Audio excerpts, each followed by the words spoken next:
정말 해야만 하는 일은 다소 방법이 서툴러도 괜찮다. 최악은 정말 하면 안 되는 일을 효과적으로 하는 것이다. 생산성은 일을 효율적으로 하는 것 이상을 뜻한다. 생산성의 첫 걸음은 고객을 의식하는 것이다. 안녕하세요. 들어는 봤지만 읽지는 못한 당신을 위한 다독다독 2부의 책장을 열겠습니다. 네. 네. 안녕하세요. 안녕하세요. 네. 안녕하세요. 네. 우리 한근대 선생님과 함께 고수와의 대화, 생산성을 말하다 네. 라는 책으로 얘기 나누고 있습니다. 네. 어떻게 일부에서 좀 뼈 안 다치셨는지 모르겠어요. 네, 지금 각기처럼 걸어가고 있어요. 그래서 내가 좀비처럼 걷고 있어요. 그래서 내가 살을 많이 찌우는 이유가 뼈 안 아프려고 그냥. 그리고 정말 중요한 것 같아. 예. 혹시 그런 거 생각해봤어요? 네. 보통 이거 체지방을 미워하잖아요. 네. 근데 체지방이 좀 두툼할 때 오는 베네핏을 생각해봤어요? 아 그런 게 있나요? 있어요. 있나요? 어떤 거? 제가 모 골프장 가서 골프 네. 치다가 거기서 드라이버 친 게 내 배에 맞았어 여기. 체지방으로 없으시잖아요, 근데. 있어. 어. 근데 체지방 두툼한 체지방 덕분에 예. 볼 자국만 나오고 아무런 내상이 없는 거야. 내가 만약 그때 체지방이 없었으면 아마 내장을 다쳤을 가능성이 높다. 그래서 내가 저는 복근에 있다고 보는데요. 네, 아마 이제 이 방송 듣고 계신 분들은 잘 모르시겠지만 몸짱이세요, 한근태 교수님은. 네. 진짜 식스팩이 있으세요. 없어요. 네. 유튜브로 보시면 네. 딱 보이실 겁니다. 네, 탄탄해 보여셔서 네. 네. 진짜. 저는 투팩이 있는데 식스팩이 있어요. 혹시 3팩 아니에요? 3팩. 야.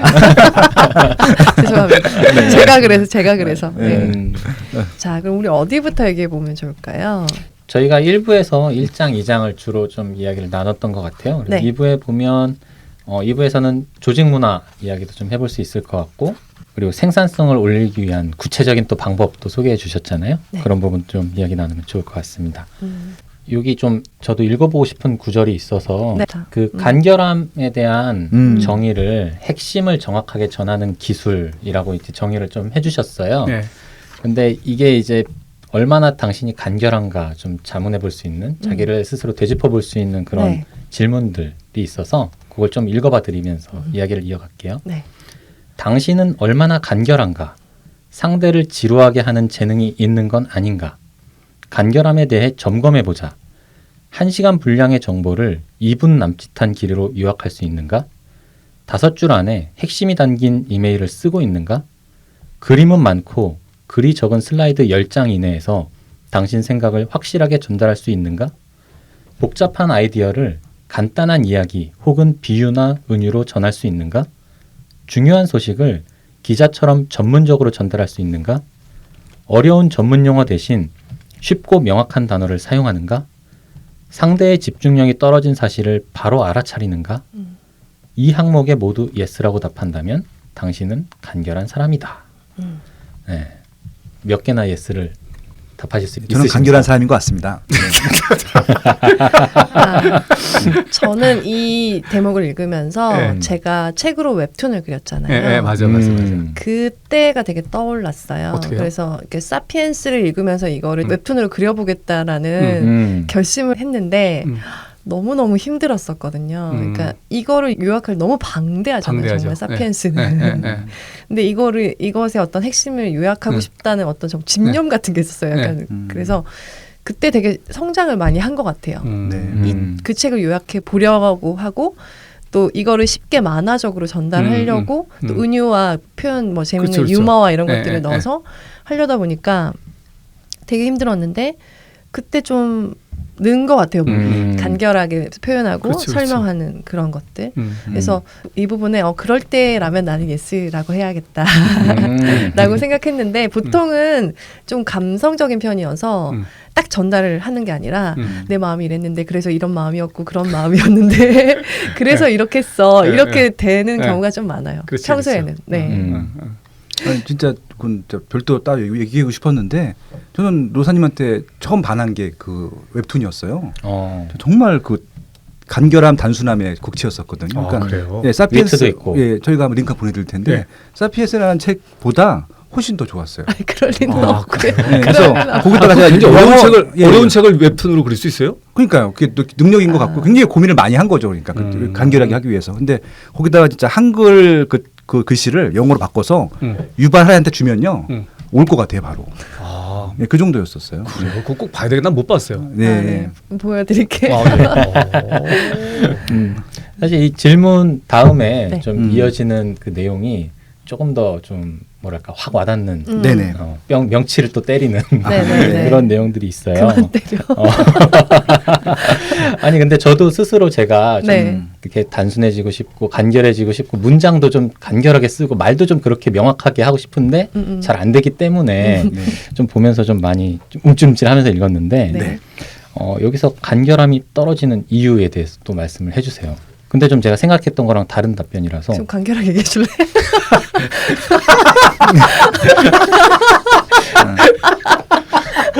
아 여기 쉽지 않아. 쉽지 않아. 네, 죄송합니다. 얘기해 주세요. 네. 네. 우선 비겁하기 때문이다. 울어. 이런 답변이라고 해요. 안 울어요. 안 울어요. 비겁하기 때문이라 다른 사람의 이의 제기가 두려워서 자기 생각을 확실하게 밝히지 않는 것이다. 그리고 또 자만심이 또 다른 이유다. 자신만이 그 주제에 안다고 생각해 온갖 얘기를 다 하는 것이다. 마지막이 생각이 정리되어 있지 않은 경우가 있다. 근데 이게 다른 사람의 시간을 우습게 생각하기 때문일 수도 있다. 이 표현에 참 많이 찔리더라고요. 그러니까 참 뭐 글 하나를 쓰든 뭐 어떤 말을 하든 내가 이렇게 중언부언하는 게 시간을 뺏고 있는 거구나. 다른 사람을 존중하지 않는 행위일 수도 있겠구나. 그런 생각을 좀 했어요. 저는 일을 하면서 좀 그래도 늘은 것 같아요. 네. 정확하게 제가 해야 될 말을 전달하는 걸. 그래서 그거 어떻게 됐어? 물어보면 제가요 그래가지고요 이렇게 되려고 한 건데 그게 연락이 돼서 안 돼가지고 그래서 결국 연락이 결국 안 와가지고 됐다는 거 아니야? 그러니까 제가 이게 사회초년생일 때는 이런 식으로 그래서 됐다는 거야 안 됐다는 거야 내가 궁금한 걸 알려달라고 이렇게 말씀을 막 많이 혼났어요. 그러다 보니까 안 됐습니다. 안 된 이유는 이렇기 때문이죠. 그렇게 되더라고요. 근데 들으니까 좀 재수는 없다.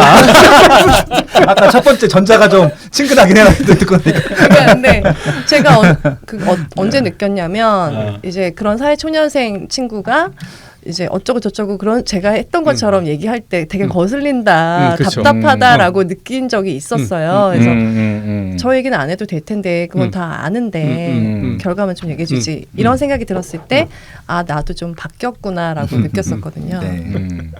그 말 센스라는 책 최근에 나온 책 보면요. 네. 그 중에 하나가 잡초밭에 들어가서 헤매지 말라는 말이 있어요. 그 얘기하다가 잠깐만 3,000% 빠지는 거야 이게. 네. 그 속으로 저 얘기를 왜 여기서 하지? 내가 알고 사돈의 발전에 어쩌고 저쩌고 막 이런 거거든요. 그건 딱 그런 거거든요. 맞아요. 근데 진짜 이 한마디 한마디가 네. 정말 날카로워요.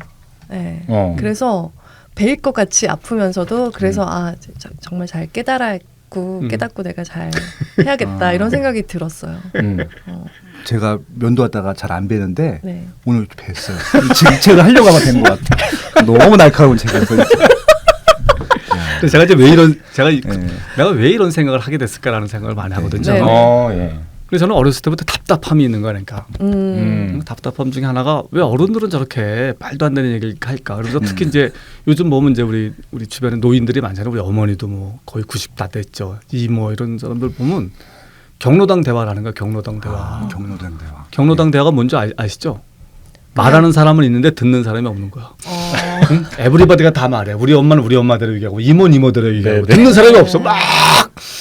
그래서 이 얘기를 여기서 왜 하지? 그래서 보면 그런 얘기 많이 하잖아요. 노인들한테는 들어주는 게 효도다. 이런 얘기 많이 하는데 그런 얘기 들으면서 내가 나는 내가 나이 들어서 절대 저렇게 하지 말아야지. 이런 생각을 자꾸만 하게 되는 거야. 네. 그러니까 진짜 레파토리란 말이 있잖아요. 네. 어르신들은 그런 게 있는 것 같아요. 그러니까 끝없는 레파토리. 그러니까 말이야. 네가 듣든 말든 상관없어. 넌 이걸 들어야 돼. 뭐 이런 느낌 있잖아요. 그래서 그러니까. 전 대화를 하는 줄 알고 앉았는데 대화가 아니야. 레파토리가 시작이 되네. 그렇지. 그 끝까지 다 보이네. 37번째인데. 그러니까. 37번째인데 그럴 때 좀 많이 외로웠어요. 서로 외로운 거죠. 그렇지. 네, 이 사람은 영혼 없이 듣고 있고 저는 너무 재미가 없고 힘들고 그렇지. 너무 안타깝고 그래서 상황이에요. 제가 글쓰기 관련된 책을 쓸 때 그 얘기했어요. 네.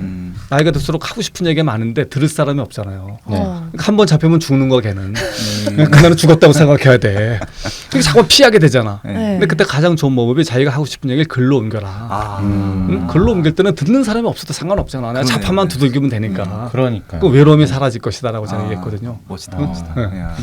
실제로 좀 상상해보면 좀 외롭긴 하지만 그 모습이 진짜 그 듣는 사람 없으면 이제 이렇게 글로 쓰거나 요즘은 또 유튜브라고 하는 또 글쎄, 1인 글쎄. 미디어가 있잖아요. 그러니까 말이야, 맞아요. 그러니까 박마을 회장 할머니도 뭐 그렇게 시작했는데 그것들을 또 반응하시는 분들이 있으시니까 그렇죠, 또 그렇죠. 대스타가 네. 되신 거잖아요. 맞아요. 그분 섭외됐나요? 아 되게 바쁘시다고 섭외 시도는 해봤으나 안 됐어요? 네. 네, 아 그리고 저는 되게 공감했던 부분이 시간의 주인으로 산다는 것이라는 챕터에서 이 한 문장 정보라는 이름의 마약을 끊어야 한다. 네, 이게 휴식의 가장 큰 방해물이다. 이 말이 되게 남았거든요. 계속 연결돼 있으면 되게 똑똑해지는 것 같고 뭐 네, 또 네. 세상을 더 알아지는 것 같은 느낌이 들어요. 그래요? 정말 지금도 그렇게 생각해요? 그러니까 그러다가 이제 끄고 나면 아 내가 괜한 걸 검색했구나. 당시에는 엄청 뭐랄까 이렇게 집중해가지고 막 파 들어가요. 쓸데없는 거. 최근에 어떤 걸 파 들어갔어요? 아 그러니까 그냥 왜 실시간 상승, 급상승 뭐 그런 거 있잖아요. 네, 그런 거 보면은 이 사건이 어떻게 된 거지? 그러니까 네. 그때 우리가 여행의 기술에 대해서 책을 다뤘을 때도 그런 급상승 검색어 볼 시간 없잖아요. 여행 가서. 그래서 되게 더 자유로운데 한국에 있으면 네이버를 그냥 한번 메인을 한번 가고 거기에 또 급상승 검색어가 있고 그러면 누가 굉장히 연세 많으신 분이 있으면 이분 혹시 이러면서 막 눌러보고 그러다가 이렇게 별일은 아니구나 막 이러고 그렇게 되더라고요. 근데 왜 그렇게 되는지 생각해 보셨어요? 그것도 좀 일종의 습관 같아요. 그냥 아무렇지도 않게 스마트폰을 손에 쥐고 그냥 그 순간의 심심함도 잘 견디지 못한 채로 그냥 무의식 중에 보는 것. 그래서 저는 할 일이 명확하고 네. 할 일이 많을 때는 네. 그거에 손이 안 가는 것 같아요. 내가 예를 들어 생각하는 주제가 있잖아요. 예를 들면 예, 내가 예. 생산성 책을 쓸 때는 늘 그 생각을 하잖아요. 그렇죠? 생산성이 뭘까 하면서 이제 그리고 이제 생각도 이렇게 씨를 뿌려서 거둬야 되잖아요. 그러니까 저는 항상 이렇게 몇 가지 화두를 갖고 가요. 생산성, 남의 시간을 소중하게 여긴다는 건 뭘까 하면서 내가 걸으면서 계속 그 생각을 하거든요. 네, 그렇죠? 네. 근데 그런 게 머릿속에 내 아젠다가 가득 차 있으면 검색어 같은 거는 손이 안 가. 그리고 내가 그걸 알아서 뭐 하냐. 네. 너나 아세요. 전 관심 없거든요. 난 나한테 그런 얘기를 해요. 내가 세상에서 일어난 일을 다 알 필요도 없고 네. 나는 오히려 그게 엄청난 나한테 손실을 끼친다라는 생각을 했기 때문에 저는 항상 스마트폰도 저는 팩에 놓여요. 이 스마트폰 팩에 놓여요. 가방에다가. 손에 있으면 자꾸만 쓰게 되거든. 그래서 난 안에 집어넣고 그때 지금 벨로 크게 소리 나게 해요. 근데 전화 별로 안 오거든. 그다음에 카톡 같은 것도 뭐 급한 놈이면 또 나중에 기다리겠지 해서 그래서 뭐 전철 탄 다음에 열어봐도 되거든. 네. 아니 뭐 내가 보고 나한테 그렇게 급한 일이 뭐 있냐 이거야. 우리 어머니 돌아가시는 거 왜 내가 뭐 이렇게 급하냐 이거야. 훨씬 내가 볼 때는 삶이 충만해져. 네. 그래서 난 의도적으로 단절의 시간을 갖는 거죠. 그래도 스마트폰을 안 쓸 수는 없어요. 요즘 같은 시대에. 네, 네. 근데 포지션이 중요하거든요. 호주머니에 넣느냐 여기에 두느냐 뭐 이게 되게 중요하기 때문에 네. 저는 의도적으로 그렇게 많이 해요. 요새. 진짜 그런 것 같아요. 오늘 제가 오면서 버스에서 이 책을 좀 다시 한번 봐야겠다. 정리가 좀 덜 된 것 같아서 그냥 막 보면서 가방에 넣어놨어요. 스마트폰을. 평소에 이렇게 주머니에 들어가 있거든요. 확실히 꺼내는 빈도가 좀 달라지죠. 그러니까 좀 맞아. 확실히 달라지죠. 그러니까 말이야. 맞아요. 이 책이 좋은 거네. 바로 그냥 실천이 되네. 네. 교수님 진짜. 그리고 지금 말씀에 또 동의가 되는 게 이 책이 준비가 덜 됐다는 생각을 제가 했잖아요. 네. 그러니까 폰 볼 생각도 사실 별로 안 들어요. 할 일이 있어. 오늘 오늘 선생님 만나서 겁나 까이겠는데 잘못하면 공부 열심히. 근데 대부분은 선생님처럼 그렇게 클리어하게 지내지 못하고 있어요. 네. 그렇죠. 그렇잖아. 네. 대부분. 그리고 저 역시도 그런 것을 고백합니다. 이게 굉장히 근데 내가 볼 때 이게 굉장히 강력한 마약이야. 네. 그래서 스마트폰이라는 게. 그래서 이게 왜냐면 내가 어느 책 제목은 기억이 안 나는데 이게 불규칙성이라는 거야. 언제 어떤 정보가 뜰지 모르기 때문에 계속 열어본다는 거야 사람은. 그래서 사실 이거는 보통 결심을 갖지 않고는 사실 멀리하기 어려워요. 그러네요. 네, 보통 사람은 따라할 수밖에 없죠. 정말 진짜 저는 폴더폰으로 바꿀까 생각도 들기도 했었어요. 그 정도, 너무 그 정도요? 중독이 강하고 어제도 시간 한참 보는 게 제가 너무 도와주고 싶은 친구가 있는 거예요. 제 일도 잘 못하면서 오지랖을 부리느라 시간을 한참 쓴 거예요. 근데 내 것도 못하면서 내가 남을 돕겠다고 너무 오랫동안 얘기하고 같이 막 얘기 알아보고 막 그랬구나. 그런 생각에 그래도 근데 저는 좋았어요. 그 사람을 위하는 것 같아서. 근데 시간은 좀 많이 흘렀어요. 그러니까 애들한테 가장 요새 무서운 벌칙이 핸드폰 내놔거든요. 그렇죠. 애들 말 잘 들어요. 모든 것을 내놓으라는 뜻이죠. 네. 그리고 이제 저희 이제 아들이 이제 고2가 됐는데 고1 때까지는 이제 이런 스마트폰을 줬는데 확실히 자기가 통제를 못하는 거 아는 거 본능적으로. 자기도 못하죠. 그랬더니 폴더폰을 바꿔달라 그래. 자기 친구들도 다 폴더폰 아예 없는 애들 있고 공신폰이라 그래서 스마트형 모양인 스마트폰 모양인데 인터넷 기기 하나도 없는 그런 그런 게 있어요? 예. 애들한테 창피하니까 공신폰. 공신폰? 예. 공부의 신폰. 신폰인데서 스마트폰이 아닌데 스마트폰 모양의 그냥 일반 투지폰이에요. 지금 메모하고 계세요. 공신폰. 그래서 이제 공부의 신폰. 그거 하든지 폴더폰인데 얘는 이제 폴더폰으로 바꿨는데 그러니까 애들도 본능적으로 스마트폰이 자기한테 마이너스가 된다는 걸 아는 거예요. 본능적으로. 그러니까. 재밌네 정말. 훌륭하다. 근데 그걸 또 자제해서 그렇게 바꾸는 게 쉽지 않은데. 그렇죠. 저는 저희가 포노사피엔스라는 책이 요즘 나와서 화제인데, 그 교수님도 7월에 모실 예정인데요.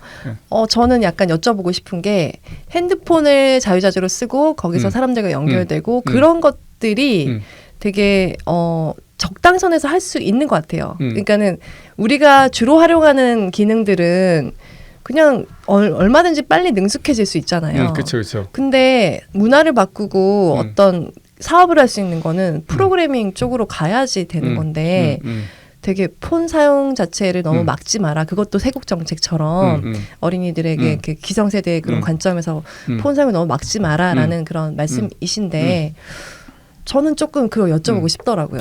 만나뵈면 여쭤보려고요. 저는 그 얘기 들으니까 그 생각이 드네. 그러니까 네. 폰을 많이 사용한다고 폰의 전문가가 됐느냐? 그러니까요. 제가 여쭙고 싶은 게 그런 이런 식으로 거예요. 질문해 보세요.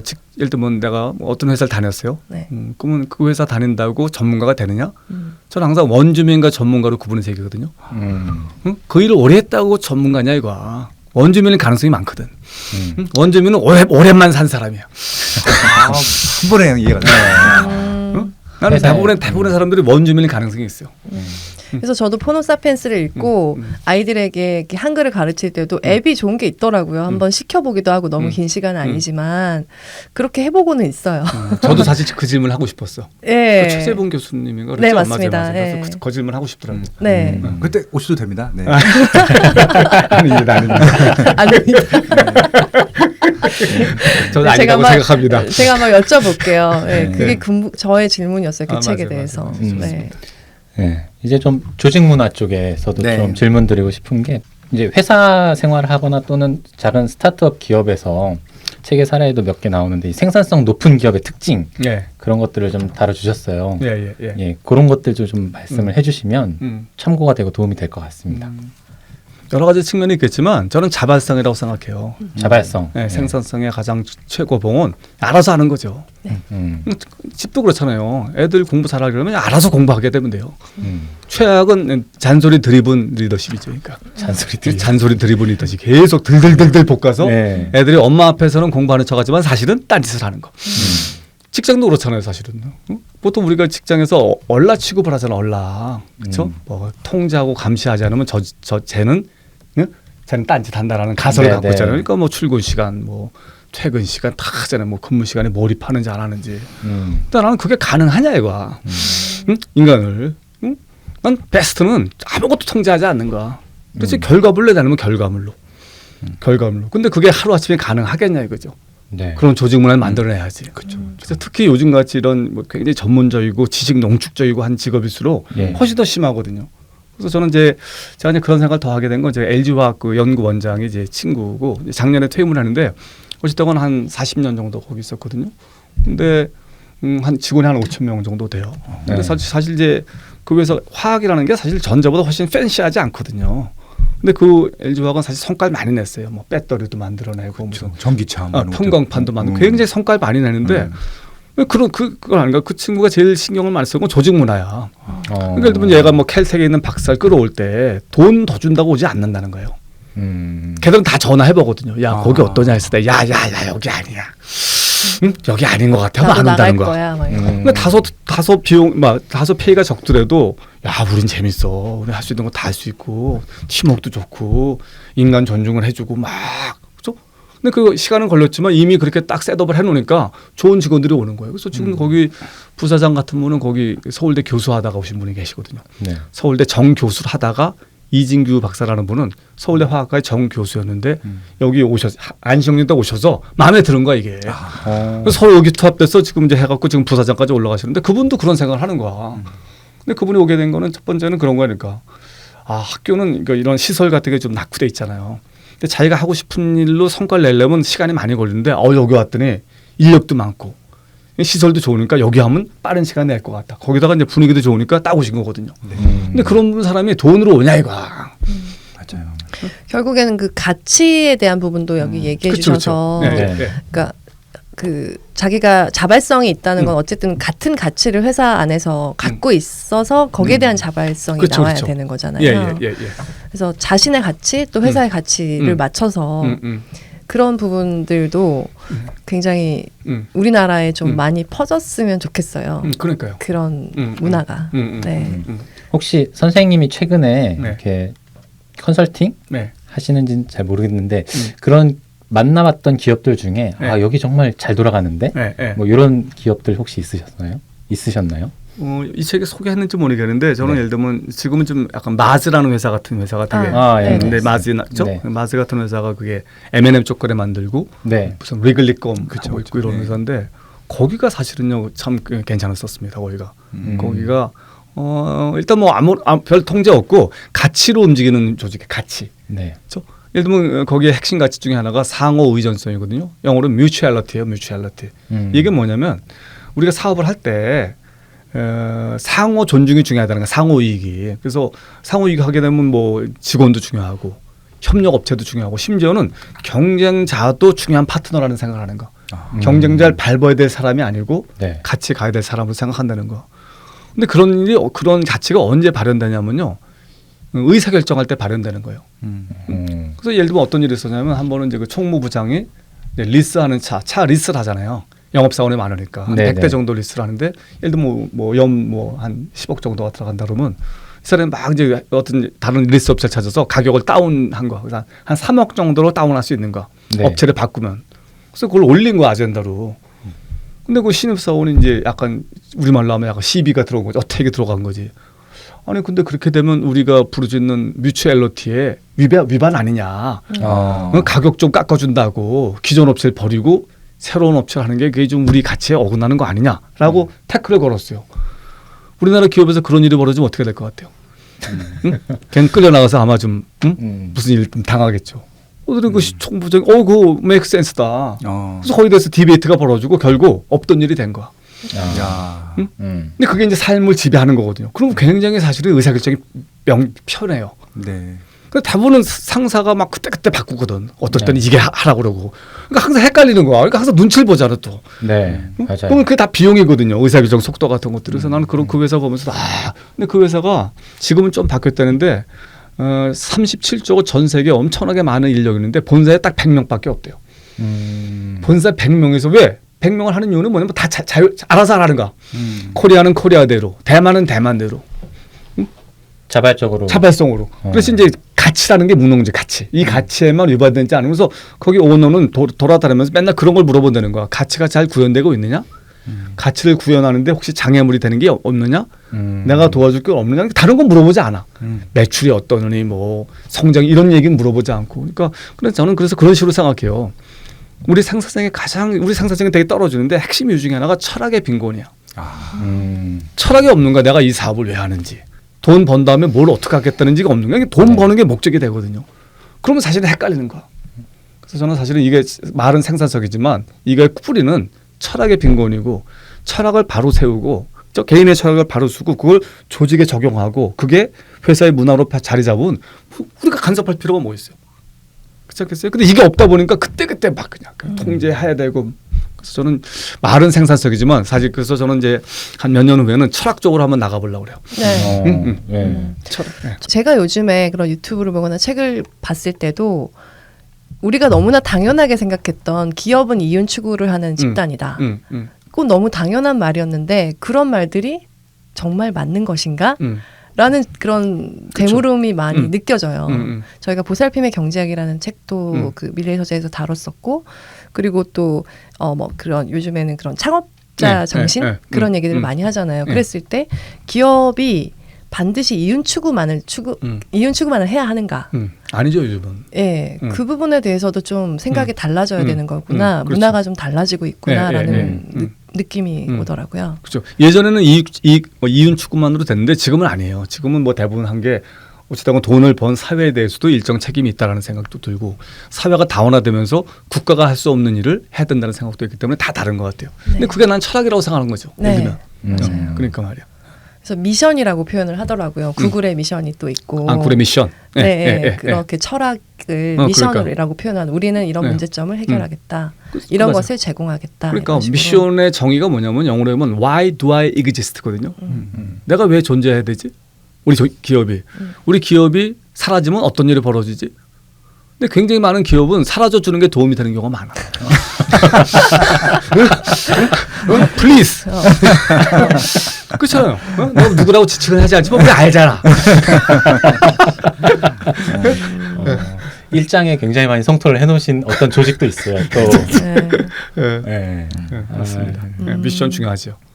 네. 그리고 아까 그 자발성 말씀하실 때 잠깐 드리고 싶었던 질문이 하나 있는데 너무 이렇게 직장 내에서 자발성을 또 강조하면 자발적으로 일을 안 할 수도 있잖아요. 그렇죠, 사람들이. 그렇죠. 그렇죠. 그런 것들은 또 어떻게 극복할 되게 수 좋은 있을까요? 질문이에요.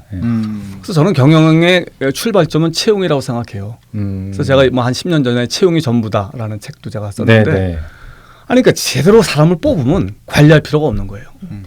근데 제대로 채용을 안 해놓으니까 사실은 문제가 생기는 거거든요. 그 넷플릭스가 대표적입니다. 넷플릭스가 요새 뭐 컨텐츠 시장을 막 휩쓸고 있잖아요. 그렇죠. 넷플릭스는 그 출장 규정 같은 게 굉장히 심플해요. 네가 봐서 회사에 도움이 되는 이름은 써라는 거야. 이 사람은 어떤 가설을 갖고 있냐면 97%는 오케이. 3%가 사실은 이제 문제를 일으킨다고 생각해요. 근데 우리가 3% 때문에 97%한테 손해를 줄 수는 없다라는 거야. 걔들은 가끔 해서 뽑아서 다른 방법을 취하면 되는 거지. 근데 우리도 마찬가지라고 생각하거든요. 근데 우리는 채용에 사실 많은 비용을 쓰지 않아. 그다음에 잘못돼도 요즘은 자르기도 어려워. 지금요. 그러니까 사실 우리 대한민국 경쟁력의 가장 많은 부분은 채용의 유연성이 떨어졌기 때문에. 그래서 보면 독일하고 불란서 보면 알 수 있잖아요. 비슷한 사이즈의 나라지만 독일이 불란서보다 생산성이 3배가 오르거든요. 높거든. 그 이유가 불란서는 채용도 어렵고 해고도 무지하게 어려워요. 그러니까 고용주들이 채용을 안 하려고 그래. 독일은 채용도 쉽고 해고도 쉬워. 그러니까 아니다 싶으면 바로 버리고 다른 사람 쓰고. 예를 들면. 그렇죠? 그래서 난 뭐 사람을 뭐 우습게 보자는 게 아니고 그런 유연성 같은 것들이 결국 생산성으로 연결되고, 그죠? 뭐 이런 식으로 이런. 그 자발적으로 노는 사람들을 그 실리콘밸리 그 팀들을 만났을 때 어떻게 하는지 봤더니 그냥 인사 담당이 그들을 평가하는 게 아니고 직원들 함께 일하는 모든 직원들이 맞아요. 굉장히 세심한 그런 분류로 평가를 하더라고요. 얼마나 기여했는가. 그렇죠. 맞아요. 잘못했다, 이게 아니라 이 사람은 이 부분에 대해서 기여했고 이 부분에 대해서는 조금 기여도가 낮았고 이 사람은 정말 잘하는 건 이거고 이런 식으로 굉장히 세부적으로 평가를 하더라고요. 그래서 그거를 다 토대를 해서 완전 점수처럼 나와서 그걸로 승진도 하고 또 연봉도 올리고 또 나갈 사람은 이거 내가 안 되겠구나 이런 것도 이렇게 바로 느껴지게 그러니까 하더라고요. 나는 그래서 왜 미국의 선진국일까? 그런 게 벌써 우리랑 게임이 안 돼요. 상사가 부하 직원을 보는 평가는 한계가 있어요. 직원들 입장에서 상사 앞에서 행동과 맞아요. 평소 행동이 완전히 다르거든요. 근데 제일 정확한 게 피어 프레셔예요. 동료로부터의 압력이거든요. 동료들은 그가 지난 여름에 한 일을 다 알고 있거든. 그리고 그걸 데이터로 받는 거 아니야. 근데 만약 우리나라도 사실 그렇게 한다고 하면 360도 했지만 그 이상한 게 많은 거야. 근데 만약 그걸 도입할 수 있다면 우리도 사실은 대단한 혁신을 이룰 수 있죠. 그 실리콘밸리를 말하다 팀을 다룬 적이 있는데 책을 거기에 왔던 분이랑 이제 친구가 됐어요. 그래서 한국에 또 한 번 더 오셔서 만났는데 한국 분이에요? 근데 굉장히 놀랐던 문화가 뭐였냐면 회사를 그만두려고 했을 때 다 추천서를 써주는 문화가 있잖아요. 미국은. 근데 내가 되게 굉장히 잘 좋은 직원으로 키우고 같이 일을 하고 있었는데 저 나가요. 이런 회사를 더 큰 꿈을 위해서 더 높은 직급으로 갑니다. 이렇게 하면 추천서를 써주고 뭐라고 썼냐면 당신이 이 사람 하여하지 않는다면 채용하지 않는다면 후회할 것이다. 제가 하겠습니다. 다시 이런 식으로 써줬다는 거예요. 너무 감동적이었어요. 저희는 사실 그 우리 부서와 부서끼리도 좀 협력 요청하면 저희 집 바빠서 못 하거든요. 이렇게 되잖아요. 근데 그들도 바쁠 거 아니에요. 그들 나름대로 치열하고. 그렇죠, 그렇죠. 근데 다른 회사에 가는 사람을 위해서 추천서를 그렇게 정성스럽게 다 써주는 거예요. 한 명이 써주는 게 아니라. 다 평가돼서 이 사람은 이 친구는 이런 그쵸. 사람이고 이 친구 이런 점이 좀 약하고 이런 강점이 있고 이런 거를 다 그거 보고 정말 감동적이고 이게 정말 성숙한 문화가 좀 다르다고 좀 느꼈었어요. 그게 제가 볼 때 조직 문화거든요. 예. 조직 문화는 그러니까 이 사람이 개인이 똑똑해서 그런 게 아니에요. 그렇게 배운 거야. 그러니까 제가 생각하는 조직 문화는 그렇게 할 수밖에 없게끔 만드는 분위기. 네. 그걸 하지 않으면 견디지 못하게 하는 분위기거든요. 네. 그러니까 우리도 거기서만 아니 거기 가보셨어요? 용산에 있는 미8군 같은 데 들어가 보셨어요? 아니요, 못 들어가봤어요. 가봤습니다. 그 막 검하게 몰든 차가 딱 들어가잖아요. 예. 그럼 30km/h로 딱 움직입니다. 딱 스탑사인 딱딱 쓰고 미국 사람이 돼요. 그래요? 그 용산에 들어가는 순간에 나오면 다시 개판이 되는 거야. 그런 문화가 그게 조직 문화니까. 음. 응? 그러니까 만약 우리나라 기업도 그런 식으로 만들 수 있다면 어떤 일이 벌어질까? 네. 그러니까 나는 굉장히 우리나라가 잠재력이 높다고 생각해요. 이렇게 막 엉망으로 하는데도 이 정도 우리도 먹고 살잖아. 3만 불 정도에. 네. 그러니까 우리가 그런 소프트웨어를 받아들여서 우리가 사실 그런 걸 좀 적용할 수 있다면 나보다 한 30만 불 가지 않을까라는 생각이 들어. 뭐 될란가 모르겠지만. 네. 이 책에서 많이 혼내주셨으니까 정신 좀 차릴 거예요. 네. 여기 이제 그 마지막 장에는 여러 가지 예를 통해서 네. 실질적으로 생산성을 높이는 네. 네. 사람들의 얘기가 네. 나오는데 방탄소년단 이야기도 나오고 너무 재밌어요. 네. 네. 네. 제일 어떤 얘기하고 싶은 부분이 있다면 어떤 부분일까요? 은행 얘기도 좀 하고 싶었어요, 사실. 그렇지. 네, 이 얘기도 네. 얼마 전에 그 모 은행이 네, 네. 파업을 했었는데 네. 또 이것도 되게 또 논란이 됐던 게 파업 때문에 논란이 된 게 아니고 파업을 했는데 파업한 줄조차 몰랐기 때문에 또 한번 그렇죠. 이슈가 네. 또 됐었잖아요. 네. 이것도 생산성과 관련이 그럼요. 있는 거잖아요. 그럼요. 네. 그러니까 사실 그때 파업 가장 많은 댓글이 파업하는 줄 몰랐어요라는 거거든요. 네네. 은행에 파업하는 줄 몰랐다. 그걸 뭘 얘기해줘요? 없어도 되는. 그렇죠. 없어도 된다는 거거든요. 네. 굉장히 상징적인 사건이었던 것 같아요. 그렇죠. 예. 네. 사건이라고 봐요. 그러니까 사실 지금 네. 금융권은 대부분 다 면허로 먹고 사는 거야. 국가에서 이렇게 면허를 쳐준 거잖아요. 근데 요즘 새로운 무슨 뭐 토스라든지 무슨 뭐 키움 뭐 이런 네. 회사들은 대부분 다 그런 거거든요. 그러니까 나는 과연 지금 같은 방식으로 국가의 면허 아래서 하는 이런 금융산업이 얼마나 가겠냐는 거. 응? 근데 이게 남일 같지 않은 게 제 아이 엄마 친구도 은행에 지금 네. 잠시 이제 네. 육아 네. 때문에 휴직이고 다시 복직을 할 거예요. 응. 근데 그 말을 차마 못 하겠는 거예요. 이제 앞으로 어떻게 될 것 같냐, 어떻게 할 거냐. 사실 물어보고 싶고 이 위기 상황에 대해서 본인도 알고 알고 있는지 알고 있을 거예요. 궁금해요. 네. 근데 이게 남의 일이 아니잖아요. 그렇죠. 대체될 거라는 거, 예. 바뀔 거라는 거 세상이 심각하게. 예. 예. 근데 사람들이 그런 것 같아요. 끝을 보기 전에는 변화하려고 하지 않아. 응? 대부분 사람도 끝을 본인도 다 알아. 그 바보 아닌가면 그거 어떻게 모르겠어요. 또 점포수가 줄고 있잖아요. 부동산 전문가니까 잘 아시잖아요. 제가 볼 때는 요새 빌딩 그게 은행들이 빠져나가는 게 영향이 크다고 그러는데 맞나요? 그러니까 보통 은행들이 1층에 있었거든요. 예. 10년 전까지만 하더라도 제일 좋은 입지에 1층에 있었는데 1층에서 다 빠졌고 굳이 남길 때들도 1층에는 그냥 365일 자동 오토 ATM 가면 남기고 다 2층이나 3층을 올려요. 그것들도 아예 줄고 있고 지금 말씀하신 게 정확히 맞아요. 그러니까요. 근데 그것도 사실은 이제 노조가 워낙 이제 브레이크를 많이 거니까 속도를 늦추고 있다고 그러더라고요. 그렇죠. 그래서 어저께 신문도 봤더니 은행이 그걸 점포를 임대를 준대요. 그래서 네. 800억 1000억씩 벌더라고 그러니까. 1000억씩 그러니까. 부동산 사업으로 그냥. 그러니까 지금 금융은 버티고 있는 거야. 내가 볼 때는 그냥 정부의 보호 아래 버티고 있는 거지. 보호막을 걷어내서 경쟁자들이 진입하면 사실 한 방에 다 무너질 수 있죠. 그러니까 최근에 이제 그 인터넷 은행 서관해 주는 것들 안 해주잖아요, 잘. 네. 그러니까 이게 두려운 것 같아요. 두렵죠. 왜냐하면 갑자기 대량 실업자가 생기는 것들. 지금 그렇죠. 카카오뱅크 같은 경우는 직원이 없잖아요. 그러니까. 근데 사람들이 너무 좋아하고 열광하고 막. 그러니까. 예. 근데 국가도 알고 있는 거야. 그렇죠. 하지만 예. 국가도 이걸 허물기에는 너무 두려운 거야. 갑자기 그렇죠. 대량 실업이 발생하니까. 그러니까 예. 이도 저도 못하는 거니까 난 국가의 고민도 이해가 돼요. 네. 사실 굉장히 사실 리스키하죠. 사실 그러게요. 굉장히 리스키해요. 네. 거기 은행뿐만 아니라 그 직업이 사라지는 위기에 처한 분들은 어떻게 보면 생존권이 또 위협받는 상황이니까. 그렇죠. 근데 저는 예를 들면 그거 기억나세요? 옛날 우리 영화 뭐 스크린 쿼터제인지 뭔지 때문에 영화들에 막 20년 전에 막 데모하고 네. 막 안성기 해갖고 뭐 띠두르고 그랬다고요. 삭발하고 막. 삭발하고. 예. 근데 지금 영화 산업이 어때요?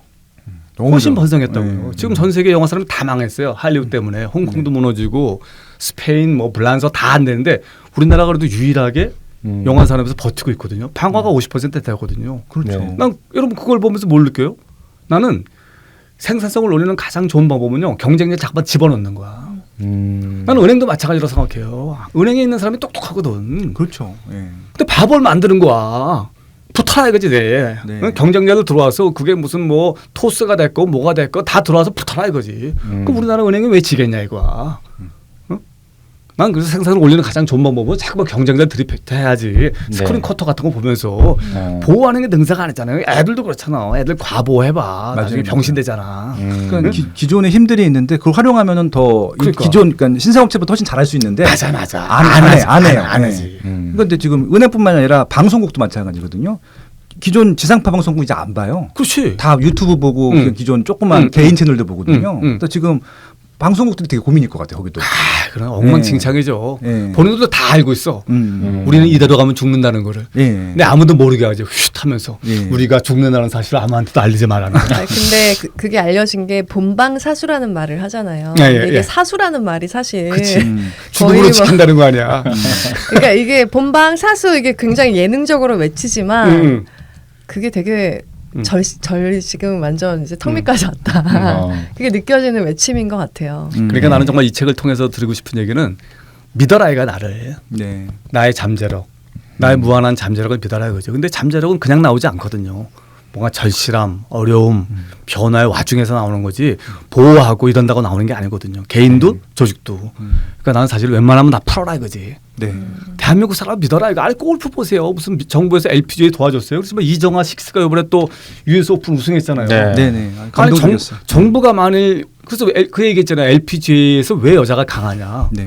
담당 부서가 없기 때문이라는 농담이 있잖아. 맞아요. 정부에서 별로 관여를 안 해줬기 때문에. 근데 만약 정부에서 LPGA 특별위원회 같은 거 만들면 아마 내가 볼 때 그냥 다 무너질 것 같아요. 그냥 과보호가 좋은 것 같지는 않아. 진짜 어려움 속에서도 우리 민족이 뭔가 있긴 한 것 같아요. 그래서 환경만 좀 잘 만들어지면 더 이렇게 펼쳐나갈 수 있지 않을까 생각을 합니다. 교수님 말씀대로 규제만 안 해도 훨씬 잘 살 것 같아요. 그럼요. 맞아요. 오늘 방송 어떠셨습니까, 선생님? 뭐 늘 그렇죠. 뭐 여기 새로운 자극을 많이 받아요. 그래서 정말요? 나보다 훨씬 책을 열심히 읽은 것 같아. 나는 책을 읽고 나면 사실 잘 기억이 안 나.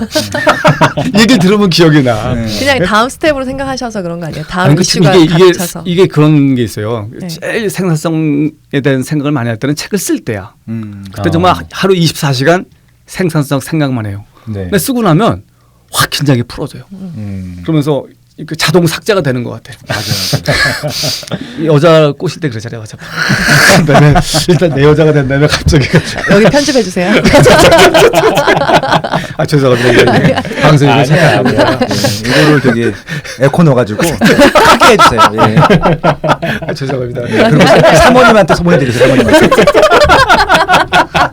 그럼 이러시면 안 돼요. 자기는 좀 곤란해. 역시 참. 오늘도 굉장히 자연스러운 대화 안에서 또 많은 걸 느끼는 시간이었을 것 같습니다. 독자분들에게도요. 이 책은 케이스 스타디하면 되게 좋을 것 같아요. 각 기업체에서 이게 좀 그 사내 선정 도서로 선정하셔가지고요. 스터디 하시면서 그 사내에 좀 새로운 것들 좀 발전해갈 부분들을 이렇게 매칭시켜서 시상식 같은 거 하시면 되게 좋을 것 같아요. 그래서 이제 뭐 그런 부분들은 아마 한가태 교수님 모시시면 아마 흔쾌히 가실 것 같습니다. 이런 얘기 참 좋아해. 저희가 이런 방송입니다. 어제 저도 이제 프로젝트 하는 그 팀하고 미팅을 했는데 이 책 좀 선물해주고 싶다 그런 생각을 좀 하면서 이 책 얘기를 잠깐 얘기를 했거든요. 네. 일단 대표님한테 한 권 보내드리고 또 이걸 가지고 좀 진짜 내부적으로 우리가 이렇게 가고 있는 게 맞냐라는 얘기를 좀 해봤으면 좋겠다는 생각을 많이 했어요. 그러니까 지금 좀 뭔가 어려움이 있거나 내가 좀 제대로 일을 하고 있는 것 같지 않다라는 생각을 한다면 저는 정말 꼭 한번 읽어보셨으면 좋겠다. 그런 말씀 드립니다. 한글대 선생님께서 아침에 항상 정말 읽기와 쓰기를 하시는 만큼 굉장히 좋은 책들의 내용이 좀 집약되어 있어요. 네. 생산성 향상에 관한. 그래서 읽어보시면 도움이 많이 개인으로나 조직으로나 도움이 되실 거라고 생각합니다. 360도로 돌려가면서 이렇게 맞을 수 있어요. 뼈를. 한번 보시면. 우리 다 좀비처럼 걸어 나가는 거 아니야? 네. 그럼 이제 다음 주 책 소개하고 마무리하죠. 다음 주 책은 90년생이 온다인데요. 네. 지금 저작은 섭외에 들어갔습니다. 네. 이몽택 저자님의 90년생이 온다. 네. 기대 많이 부탁드립니다. 네. 그분은 90년생은 아니죠? 네, 82년생으로 알고 있습니다. 네, 동갑이네요. 네, 저랑 같으시네요. 친구네. 친구야. 벌써 친구네. 죄송합니다. 네. 참 아쉽지만 또 한근태 선생님과 고소와의 대화 또 마무리를 해야겠네요. 책을 워낙 많이 내시는 분이셔서 책 나올 때마다 그래도 좋았어요. 네. 또 한근태 선생님께서 이상이라고 하신 북클럽들도 정말 말씀하신 것보다 더 많이 생겼으면 좋겠습니다. 많이 좀 도와주십시오. 네, 저희도 적극적으로 돕겠습니다. 네, 선생님 감사합니다. 감사합니다. 고맙습니다. 고맙습니다.